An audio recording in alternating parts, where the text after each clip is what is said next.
Pag-aralan ng wasto, panatiling sariwang hangin. Tayo po ay nandito sa step 5 ng ating hazardous waste management system para po sa ating ginagawang registration online as hazardous waste generator. Paano ba? Ano ba ang meron dito sa step 5? Sa ating step 5, malinaw sinasabi dito, upload required documents.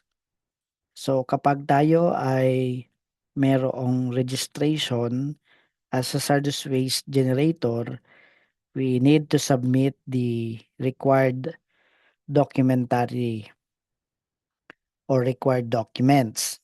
At dito sa step 5, meron ditong binigay na mga items related po sa mga required documents.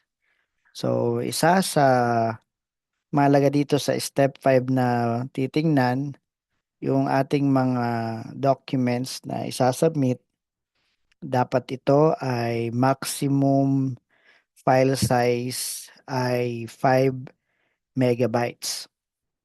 Then split files that are greater than 5 MB and upload them separately. Accepted file types is PDF only. An asterisk indicates that the item is required. The finalize button will only be enabled once the required documents are complete. So, asan yung finalize button? Itong nandito sa baba na ito. So, as of this time, naka-disable yan dahil wala pa yung mga requirements. So, kapag mag-upload tayo ng mga required documents, itong add files, click lang natin yan. And then we will select the type of document. So itong nakikita natin on the screen. So once na maibigay mo yung appropriate file type, uploaded siya, magkakaroon ng check dito. And then eventually, finalize application. So dito, once complete na yung mga requirements, ano yung mga requirements sa registration as a hazardous waste generator. Duly notarized affidavit attesting to the truth, accuracy, and genuineness of all information, documents, and records contained and attached in the application. Isa yan. Mass balance of manufacturing process, description of existing waste management plan,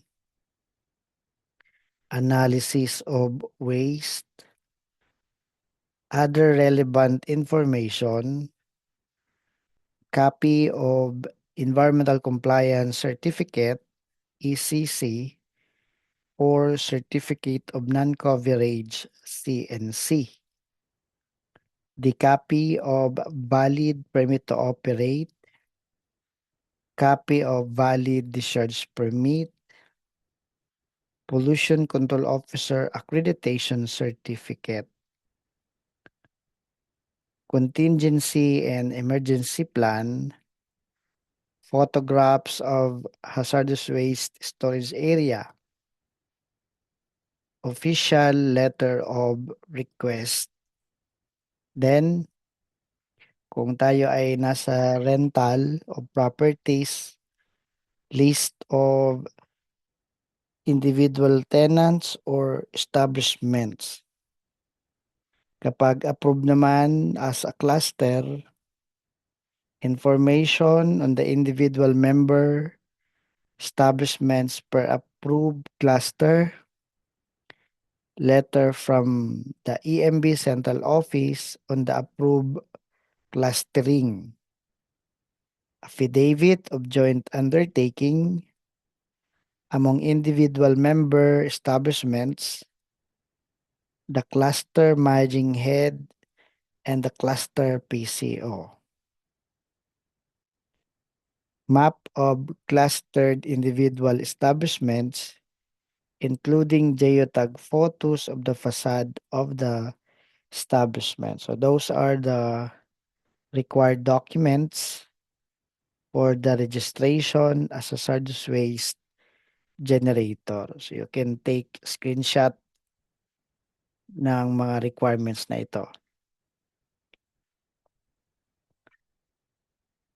So in step number 5, we shall upload the required documents for our registration as a hazardous waste generator. Just finalize your application once complete na yung ating requirements, may enable yan, then we can now submit our registration. So sabi dito sa DAO 2013-22, ano ba tong DAO 2013-22? Revised procedures and standards for the management of hazardous waste.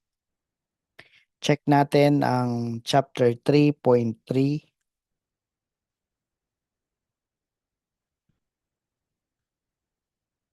So, ang sabi dito sa chapter 3.3, ano ba ang chapter 3? Governing rules and regulations for hazardous waste generators. And 3.3, I read, waste generators are required to register online. So, yan yung ating ginagawa sa ating hazardous waste management system at steps 1 to 5. And sabi dito, and pay the registration fee to the EMB regional office having jurisdiction over the location of waste generator. Ang babayaran natin dito ay 1,040 pesos. And a DNR ID number shall be issued by the EMB regional office upon registration of the waste generator. So ang ending ng ating registration sa hazardous waste management system, bibigyan tayo ng DENR ID number. So kapag tayo ay merong DNR ID number, makakapag sabi na tayo na registered na tayo as waste generator. And of course, we can now transact with EMB Regional Office para sa transport, treatment, and disposal of our hazardous waste. So yan yung ating registration as waste generator dito sa hazardous waste management system. At kung i-recap natin, kailangan kompletuhin ang steps 1, basic information. Step 2, environmental compliance permits. Step 3, product and service information. Step 4, hazardous waste profile. And finally, step 5, uploading of required documents. So we hope that we have learned on how to register as waste generator sa hazardous waste management system. So if you have more questions, just type it below. If you want coaching and mentoring, please contact 0998 543 5466. If you want to attend basic PCO training, just contact 0998 543 5466. Thank you very much for time listening and God bless us all.